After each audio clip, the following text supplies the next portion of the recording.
Sushant case में CBI ने रिया चक्रवर्ती से करीब 10 घंटों तक पूछताछ की। सुशांत मामले में पूछताछ के दौरान सीबीआई के हर सवाल के जवाब में रिया चक्रवर्ती ने खुद को निर्दोष बताया।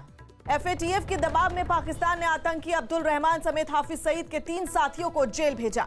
चेन्नई सुपर किंग्स को आईपीएल 2020 से पहले बड़ा झटका लगा। खबर है कि टीम के 11 सदस्यों को कोरोना हो गया। रिया चक्रवर्ती की कुछ चौंकाने वाली व्हाट्सएप चैट सामने आई, जिसमें रिया, उनके भाई शौविक और सैमुअल मिरांडा के बीच ड्रग्स का जिक्र हुआ। चीन के साथ तनाव के बीच रक्षा मंत्री राजनाथ सिंह शंघाई सहयोग संगठन के सम्मेलन में भाग लेने के लिए रूस जा सकते हैं।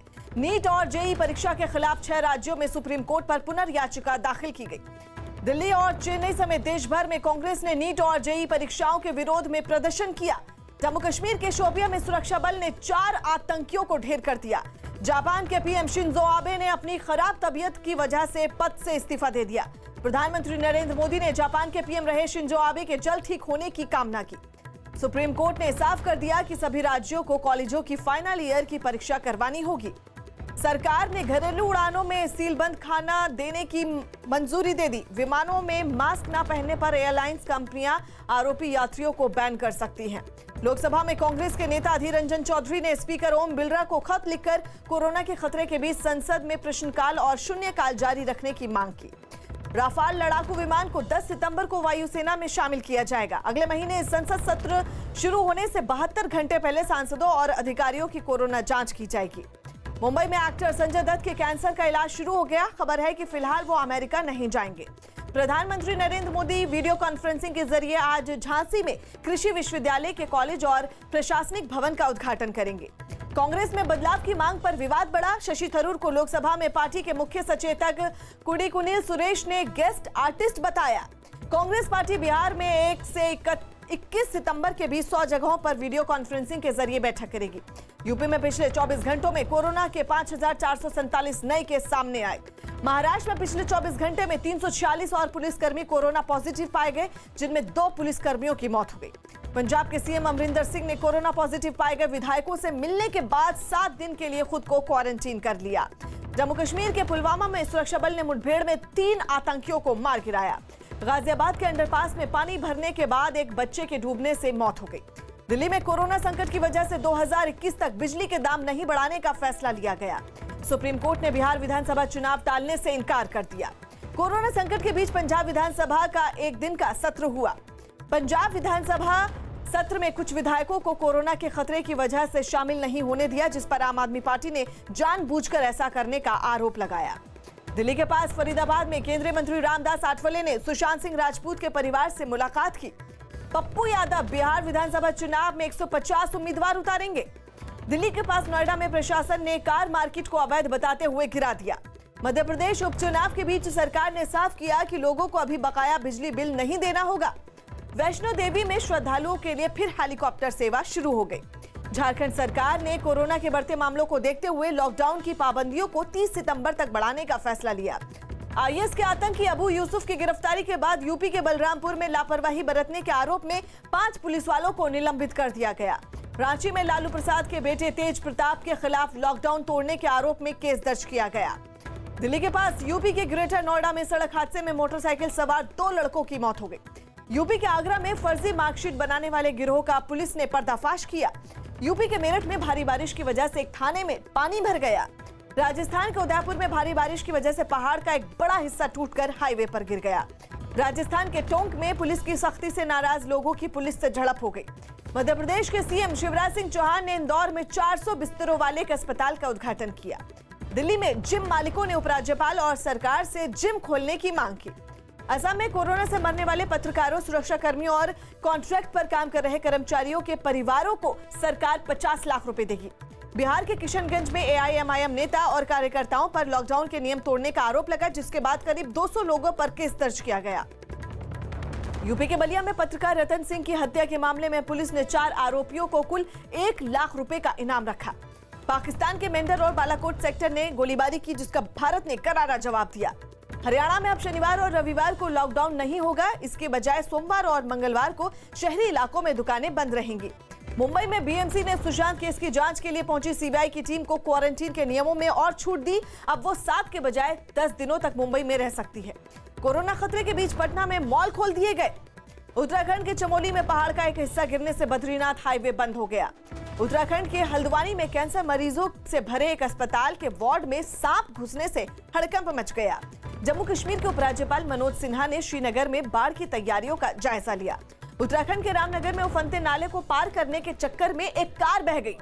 हिमाचल प्रदेश के कुल्लू में भारी बारिश और जमीन खिसकने से 4 मकान ढह गए। पश्चिम बंगाल में विधायक तुषार कांति भट्टाचार्य बीजेपी छोड़कर टीएमसी में शामिल हो गए। जम्मू कश्मीर के उपराज्यपाल मनोज सिन्हा ने श्रीनगर में सचिवालय का दौरा किया और कोरोना पर अधिकारियों के साथ बैठक की। भारी बारिश के बाद जमीन खिसकने से जम्मू श्रीनगर हाईवे चौथे दिन भी बंद रहा। बॉम्बे हाईकोर्ट में मुंबई में मुहर्रम का जुलूस निकालने के लिए मंजूरी दे दी गई, लेकिन शर्त रखी गई कि उसमें 5 लोगों से ज्यादा लोग शामिल नहीं हो सकते। मध्य प्रदेश के सीएम शिवराज सिंह चौहान ने नीट और जेईई की परीक्षा समय पर करवाने की बात कही। यूपी के मऊ में मुख्तार अंसारी गिरोह के अवैध बूचड़खाने को प्रशासन ने ढहा दिया। पुणे में डिप्टी सीएम अजीत पवार और देवेंद्र फडणवीस ने कोरोना केयर सेंटर का उद्घाटन किया। तमिलनाडु के कन्याकुमारी से कांग्रेस सांसद वसंत कुमार का चेन्नई में कोरोना से निधन हो गया, जिस पर प्रधानमंत्री मोदी और राहुल गांधी समेत कई नेताओं ने दुख जताया। संजय भाटिया ने महाराष्ट्र के उप लोकायुक्त के पद की शपथ ली। झारखंड हाईकोर्ट ने चारा घोटाले में लालू यादव की जमानत याचिका पर 11 सितंबर तक सुनवाई टाल दी। कोरोना के खतरे की वजह से हरियाणा सचिवालय में लोगों के प्रवेश पर रोक लगा दी गई। वंदे भारत मिशन के जरिए अब तक 12 लाख भारतीय स्वदेश लौट आए। चीन के सरकारी अखबार ग्लोबल टाइम्स ने एक सर्वे किया, जिसमें चीन के 51% लोगों ने मोदी सरकार के काम की तारीफ की। कोरोना महामारी को रोकने के लिए WHO ने लोगों की भीड़ न लगाने की सलाह दी। अमेरिकी राष्ट्रपति डोनाल्ड ट्रंप ने कोरोना के 3 टीकों का ट्रायल आखिरी चरण में होने का दावा किया और इस साल के आखिरी तक वैक्सीन मिलने की उम्मीद जताई। अमेरिका में डोनाल्ड ट्रंप ने राष्ट्रपति पद के उम्मीदवार का प्रस्ताव स्वीकार कर लिया, यानी अब वो इस चुनाव में आधिकारिक तौर पर रिपब्लिकन पार्टी की तरफ से उम्मीदवार होंगे। दक्षिण अफ्रीका के जोहान्सबर्ग में पुलिस की गोलीबारी में एक लड़के की मौत हो गई, जिसके बाद वहां हिंसा भड़क गई। रूस ने सितंबर के आखिर तक कोरोना का दूसरा टीका तैयार करने का दावा किया। उत्तर कोरिया के नेता किम जोंग उन ने तूफान प्रभावित इलाकों का दौरा किया, हालांकि कुछ दिन पहले उनके कोमा में होने की खबर आई थी। जर्मनी में कोरोना के खतरे को देखते हुए बड़े कार्यालयों में रोक इस साल के आखिर तक बढ़ा दी गई। बांग्लादेश ने चीन की कोरोना वैक्सीन का इंसानों पर ट्रायल करने की मंजूरी दे दी। ऑस्ट्रेलिया के मेलबर्न में आए शक्तिशाली तूफान से 56,000 घरों की बिजली कई घंटों के लिए गुल हो गई। ताइवान की राजधानी ताइपे में बिना ड्राइवर वाली बसों में सफर शुरू हो गया। अफगानिस्तान के दक्षिण हिस्से में हुए बम धमाकों में 14 लोगों की मौत हो गई। अमेरिका की अर्थव्यवस्था में दूसरी तिमाही यानी अप्रैल-जून में 31.7% की गिरावट दर्ज की गई। बैंकों के बोर्ड ने एसबीआई के चेयरमैन के लिए दिनेश कुमार के नाम की सिफारिश की, जो अभी एसबीआई में मैनेजिंग डायरेक्टर के पद पर है। पहलवान विनेश फोगाट कोरोना पॉजिटिव पाई गई। जापान के टेनिस खिलाड़ी के निशिकोरा कोरोना से ठीक हो गए और उनकी रिपोर्ट नेगेटिव आई। इंग्लैंड के जैसन रॉय घायल होने के बाद आईपीएल से बाहर हो गए और उनकी जगह डैनियल सैम्स को दिल्ली कैपिटल्स में शामिल किया गया। इंग्लिश प्रीमियर लीग में रिकॉर्ड 653 मुकाबले खेल चुके फुटबॉल खिलाड़ी गैरेथ बैरी ने संन्यास ले लिया। फ्रांस के फुटबॉल खिलाड़ी पॉल बॉगबा की कोरोना रिपोर्ट पॉजिटिव आई। अमेरिका की बॉब और माइक ब्रायन की जोड़ी ने टेनिस से संन्यास लेने का ऐलान कर दिया। इससे पहले दोनों भाइयों ने यूएस ओपन में अपना नाम वापस ले लिया था। महिला फुटबॉल चैंपियंस लीग में पीएसजी को हराकर लियोन की टीम लगातार 5वीं बार फाइनल में पहुंच गई। कैरेबियन प्रीमियर लीग में सेंट लूसिया ने सेंट किट्स को 6 विकेट से हरा दिया, जबकि एक और मैच में ट्रिनबागो नाइट राइडर्स ने गयाना की टीम को 7 विकेट से मात दे दी। ऑस्ट्रेलिया ने कोरोना के खतरे की वजह से इंग्लैंड दौरे में अपने खिलाड़ियों को गेंद पर पसीना लगाने पर रोक लगा दी। मध्य प्रदेश सरकार ने 2019 के लिए खेल पुरस्कारों का ऐलान कर दिया। बॉबी देओल की वेब सीरीज आश्रम ऑनलाइन रिलीज हो गई। कंगना रनौत की फिल्म तेजस की शूटिंग दिसंबर में शुरू होगी, जिसमें वो वायुसेना के पायलट की भूमिका में नजर आएंगे। अभिनेता राजेश कुमार की कोरोना रिपोर्ट पॉजिटिव आई, जिसके बाद उन्होंने खुद को घर में क्वारंटीन कर लिया। फिल्म गुंजन सक्सेना के खिलाफ दायर याचिका पर दिल्ली हाई कोर्ट में सुनवाई हुई, जिसमें वायुसेना की छवि खराब करने का आरोप लगाते हुए कई डायलॉग हटाने की मांग की गई। सोनू सूद जेईई और नई नीट परीक्षा में शामिल छात्रों की मदद करेंगे और परेशानी होने पर उन्हें परीक्षा केंद्र पर भी पहुंचाएंगे। अभिनेता जैकी भगनानी ने मुंबई में बीएमसी के 3 क्वारंटीन सेंटर में मदद की और वहां खाने पीने की चीजें दी, जिस पर बीएमसी ने उनका शुक्रिया अदा किया। शाहरुख खान और आलिया भट्ट कॉमेडी फिल्म में एक साथ नजर आ सकते हैं।